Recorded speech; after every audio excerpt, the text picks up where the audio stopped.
So now we're getting up to solving equations with addition and subtraction.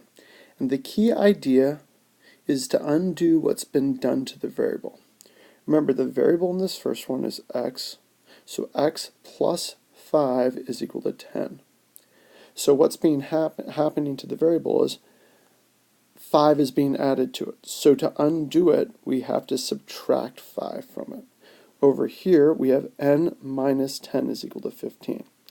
So what's happening to the variable is 10 is being subtracted from it. So we're going to have to add 10 to undo that action.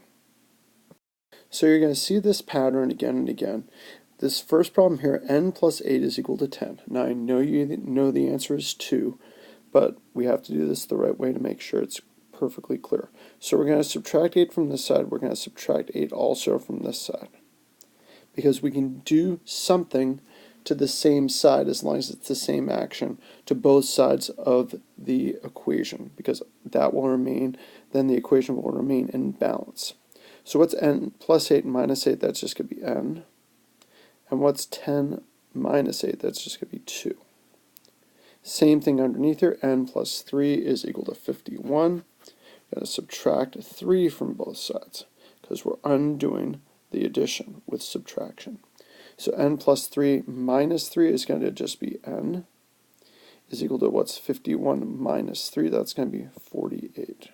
And the last step we should do in both these problems is we should plug in the answer to see if it's true.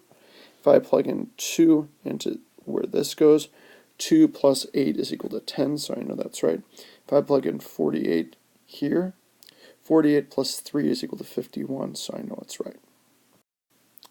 Here we're doing with subtraction, so we're going to have to add to undo it. D minus 7 is equal to 8, so I'm going to have to add 7 to this side, add 7 to this side.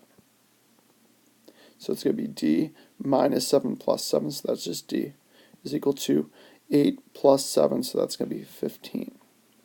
Then here I'm going to H minus 3 is equal to 2, so I'm going to add 3 to this side, add 3 to this side. I'm going to be left with H is equal to 5. Again, we need to plug these back into check. Does 5 work here? 5 minus 3 is equal to 2. Good. Does 15 work here? 15 minus 7 is equal to 8. Good. And don't be thrown by if things are arranged in a way you're not used to. Remember, they're equal on both sides of the equation symbol. So you can go ahead and isolate the variable. That's what it's called with when you go ahead and get the variable all by itself by undoing whatever has been done to it. So here, this is 8 is equal to g plus 3. So this is an addition problem. I'm going to undo the addition by subtracting. I've got to subtract it from both sides. So it's 8 minus 3. That's going to be 5. 5 is equal to g. Here, I've got 7 is equal to b minus 10. That's subtraction, so I'm going to undo that by doing addition. I've got to do it to both sides. So this is going to be 17 is equal to b. Last step is plugging this back in.